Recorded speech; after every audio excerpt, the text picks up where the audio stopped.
I wouldn't say that people in Hue are less open or less dynamic. They become more confident. People were still unfamiliar with our events. You don't truly learn a language by just memorizing the vocabulary. Language goes along with culture, of course.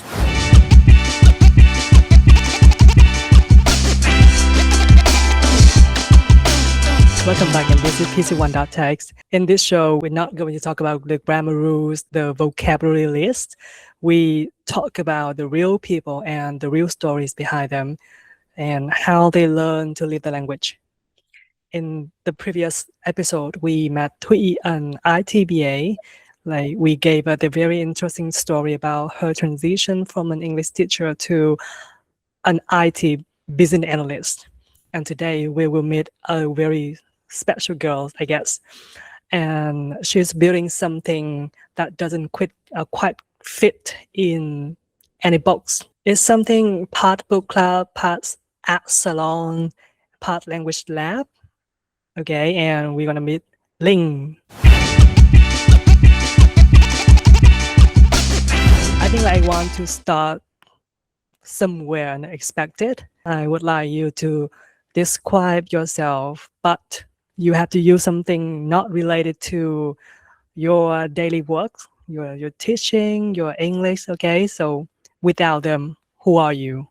So first of all, I would like to say hi to the audience of the channel. Actually, I'm a language lover, and also I love literature.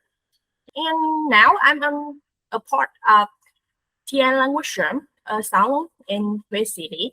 Yeah, we're trying to build a community for people to get together and read books, share ideas for people that love language and culture. So after studying English language in Hue and working in traditional teaching as an English teacher in Ho Chi Minh City for a while, you took a very unique turn to help run TN's language room team in Hue. And I've been following your fan page, and I know TN's language room is described as a literary art salon and a library.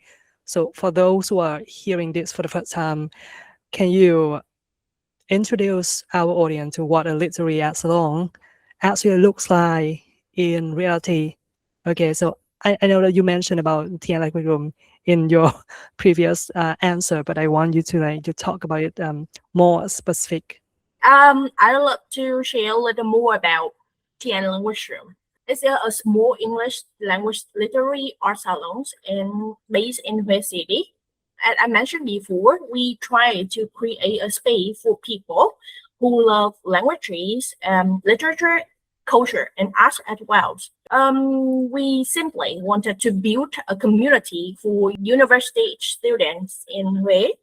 Over the past 2 years, we've been very fortunate to connect with a lot of people from different parts of the country who share the same interest with us. And we host some event that includes a series of workshops that's very unsimilar to the people in the city. Also, we host an annual book club and cover a lot of topics. And at the book club, we often exchange books and discuss together. I think our listeners now have a clear picture of what TN's language room is, but I really want to know the reason. I mean, what inspired you to join TN's language room and eventually take on the leadership role in Hue? After returning from Ho Chi Minh City, I was invited to join the team by the founder, and it took me a while to think about. And I need time to look more about their event and direction of the team. After some events that I'm being a participant, I really connected with what they were trying to do. And also, I had the opportunity to attend in the very first event of them before officially joining. And I really enjoyed the atmosphere there. I think it's warm, welcoming, and encouraged everyone to share the idea without judgment. That experience convinced me that this community was for me. Yeah, so I decided to join the team. You told me that you didn't decide to join the analysis room at the first time when the founder invited you, but after several times, after you attended an event of TN's living room, right? But I want to know why didn't you decide to join TN's language room at the first time? Because I haven't have enough energy because after 5 years working, I think I'm not quite belong to this activity anymore because I'm now to get my position. And also these community, I think I may not fit them. And also I'm just returning back from the city. I was at that time finding a new job and a new community for me. But I need time to think, of course. Yeah. Okay, now I understand that. Okay, and you mentioned about the activity, the workshops you guys conducting at TN's language room. But can you give me and the audience more details about what kind exactly of activities are you guys conducting there at TN's language room? I mean, are they something really academic or artistic? I can say it could be both. Our activity are both academically focused, but they also closely to culture, literature, and art. And we organize variety of activity, including workshops with the theme of creative writing, reading, and teaching methodology. And this series are designed to introduce participants to a wide range of ideas in humanity, culture, literature, and art. Also, we organize seminars on gender study where participants can explore their concept or major themes or different perspectives on gender and society. In addition, we run regular book clubs where members meet to share their book or their music playlist or engage in discussion or exchange their playlists. So through this activity, we hope that we can create opportunity for people to make friends, yeah, or find their community or exchange ideas.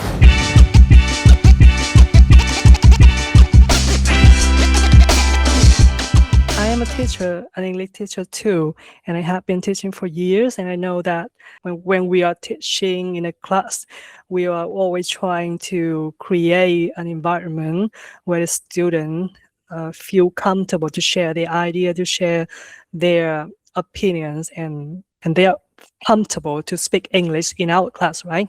But I think the activities that you are conducting in TN's language room don't sound like your average English lessons. So beyond the workshop themselves, what kind of learning environment has TN's language rooms managed to create for students? How do you ensure the space where people feel safe to express themselves without the fear of judgment? We would describe it as a welcoming and discussion-based environment. Rather than class or a workshop that we get information and other listen to the answers. Yeah. So everyone in our event have the space to feel comfortable to share their ideas without worrying about being judged. We, instead of being a traditional lecture, we design interactive activity that encourage people to think creatively, ask questions, and exchange perspective.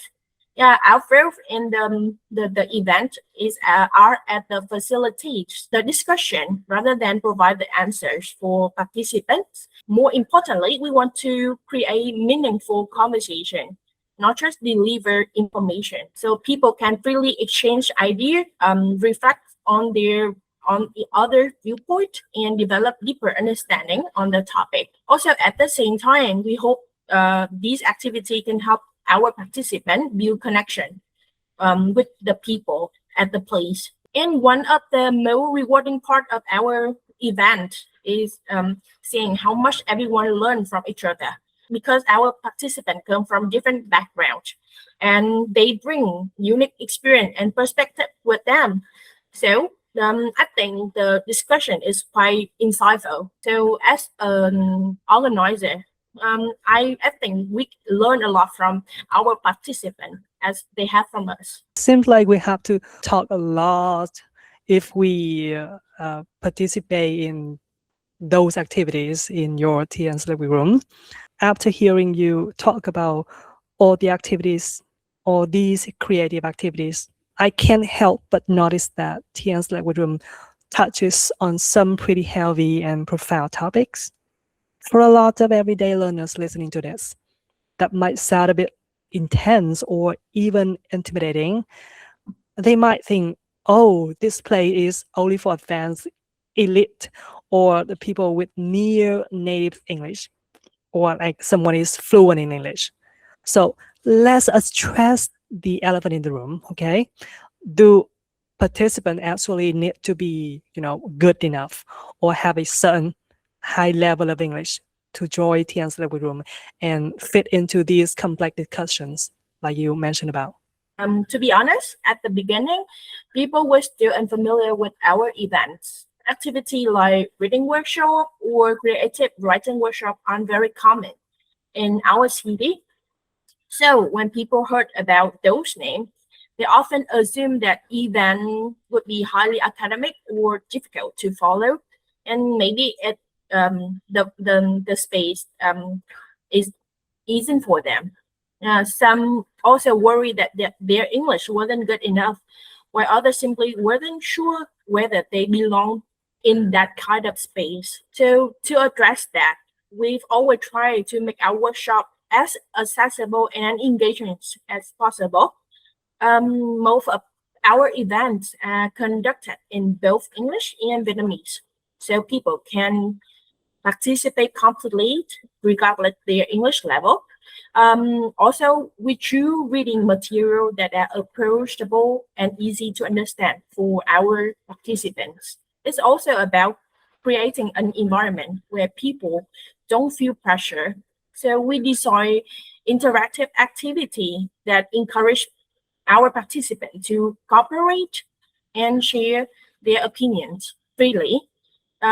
We make sure that everyone has enough space to speak. By doing that, we make a friendly and non-judgmental environment where people feel comfortable and to express themselves. Once people experience that atmosphere, they usually realize that workshops aren't about testing their knowledge or language.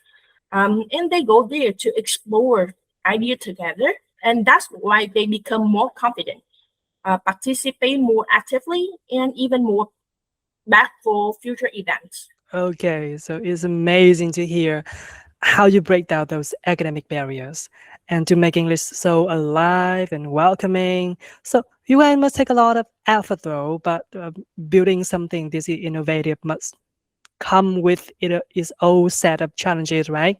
When people talk about Huế, there's often this deeply ingrained stereotype that learners in Huế are more reserved, introverted, or perhaps not as dynamic and open to unconventional methods as those in bustling cities like Ho Chi Minh City or Hanoi or even Da Nang.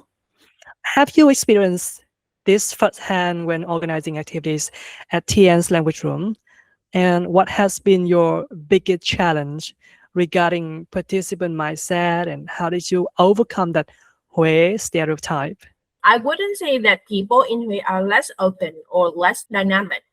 From my perspective, they're often just a bit more cautious and shy at first. Yeah, especially when it's come to sharing their opinion in front of other people or people they don't know. One of our challenges was helping participants feel comfortable enough to speak up and join the conversation. To talk frankly, we have a code of conduct for people to know how to respect others in our events. Also, we emphasize that there's no right or wrong answers and that everyone's perspective was valuable so they can understand and know how to respect other opinions. once people felt comfortable, the discussion becomes surprisingly lively and insightful. So for me, it's less about with stereotypes and more about creating the right environment for people to feel safe, respected, and confident to share. You say that like you cannot say that people in Hue are less open or less dynamic. It's just like they are often just a bit more cautious and shy at first, right?